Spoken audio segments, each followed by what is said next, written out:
Welcome to this explainer. Today, we're diving straight into the thick fog of the 2026 US-Iran conflict.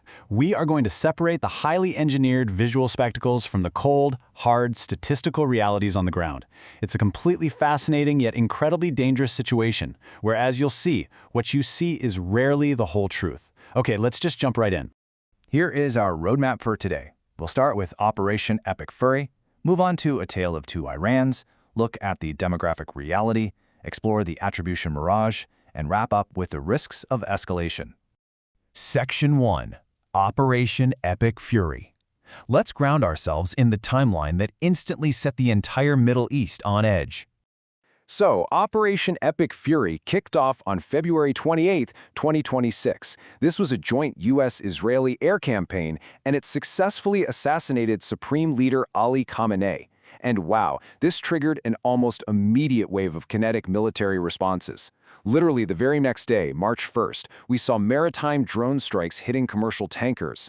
By March 7th, a drone attack in Kuwait killed 6 U.S. soldiers, all while massive fires were raging in Tehran. The escalation here was absolutely rapid. Section 2. A Tale of Two Irans. Now, we really need to look at the immediate domestic situation inside Iran right after the assassination. In the days following the strike, state-sponsored visuals were everywhere, broadcasting images of millions of people flooding the streets for Khamenei's state funeral. Think about the narrative this was designed to create. They were projecting this image of a deeply unified, grieving nation that was entirely galvanized and, frankly, ready for war. From the outside, it looked like absolute national consensus. But there's a huge disconnect between the state broadcast and the actual sentiment on the streets. This quote brilliantly captures the reality for a lot of Iranians. Speaking anonymously, a 30-year-old Tehran resident said, "I get angry that they've shut down the city for someone who ruined lives. But honestly, I'm at the point where I just don't care." A massive chunk of the population felt deep apathy and frustration, not grief. Some even treated those mandated funeral days as just a chance to get out of the congested cities. They associated the late leader with an oppressive regime. Section 3. The demographic reality. To truly understand why this massive optical illusion of mourning shouldn't be used as a pretext for international escalation, we have to look at the actual numbers. So let's look at a highly comprehensive 2024 survey by Gaman, which measured the political preferences of Iranians. The data shows a stark contrast to all that funeral footage. A full 70% of the population actively opposes the continuation of the Islamic Republic. Meanwhile, a mere 11% actually support the Supreme Leader's principles. Now, let's put that into perspective, because this is absolutely crucial. Iran has a population of roughly 90 million people. That 11% who support the regime, that represents roughly 10 million mourners.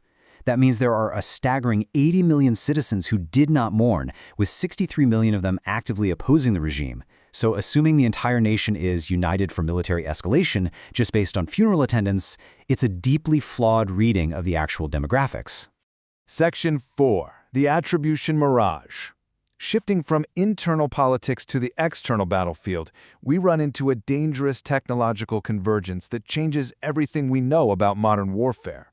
Defense analysts are calling this the attribution mirage. It's this terrifying new reality where you could literally be holding a piece of a weapon in your hand, but because different countries are using physically identical technology, it is nearly impossible to objectively prove who actually fired it. And this exact phenomenon is what's sparking intense allegations of false flag operations. Let's look at how this actually plays out. On the one side, you have the U.S. FLM-136 Lucas drone. The Pentagon developed this after losing dozens of high-end MQ-9 Reapers over Iran, which cost them over $1 billion. They desperately needed a cheap, expendable alternative. The result was the Lucas. And here is the kicker. It is practically a physical and operational clone of the Iranian Shahed 136 drone. They are effectively identical. Because these drones are identical, Iranian Foreign Minister Abbas Araghchi has formally come out and claimed that the U.S. and Israel are launching false flag attacks against civilian targets in the Gulf. To be completely clear here, we're just neutrally examining the claims from the source material to understand the dynamics of this crisis. But Iran is arguing that these cloned weapons are allowing the U.S. to stage attacks that look exactly like Iranian operations. So, in partially reporting his claims, Araghchi argues the alleged strategy works like this. First, deploy the cloned Lucas drones to perfectly mimic Iranian technology. then strike civilian residential areas and vital energy infrastructure in neighboring Gulf states like Saudi Arabia, Oman, and the UAE. And finally, frame Iran to intentionally destroy its really delicate diplomatic relationships with its Arab neighbors. The ultimate goal, according to these allegations, is to deceptively manufacture a wider pretext for war. Section 5. Risks of escalation. This deadly combination of deep internal divisions and a battlefield clouded by unattributable drone warfare creates a massive powder keg for the globe. The fallout from all this ambiguity isn't contained to just one border, not by a long shot. By March 5th, a civilian airport in Azerbaijan was struck. By March 20th, things reached the Indian Ocean, with ballistic missiles fired toward a joint US-UK base at Diego Garcia. And by May, we had direct naval clashes in the Strait of Hormuz. We are seeing international allies actively being pulled into the crossfire. And that builds to our most tangible international risk. The constant threat of these unattributable strikes has absolutely paralyzed global commercial shipping. Major shipping lines are suspending routes left and right. Regional, low-tonnage trade is completely disrupted. And worse, strikes on fuel depots have even caused severe ecological damage, including toxic acid rain falling over major cities. The economic and environmental infrastructure of the entire region is just under immense threat right now. I want to leave you with this provocative thought to chew on. We are entering an era where the massive crowds we see on our screens might not represent the actual will of a nation, and the physical evidence of a weapon no longer proves who actually fired it. So in an era of cloned weapons and potential false flags, how do we stop a war when the truth itself is camouflaged? Thank you so much for joining me for this explainer, and remember to keep questioning what you see.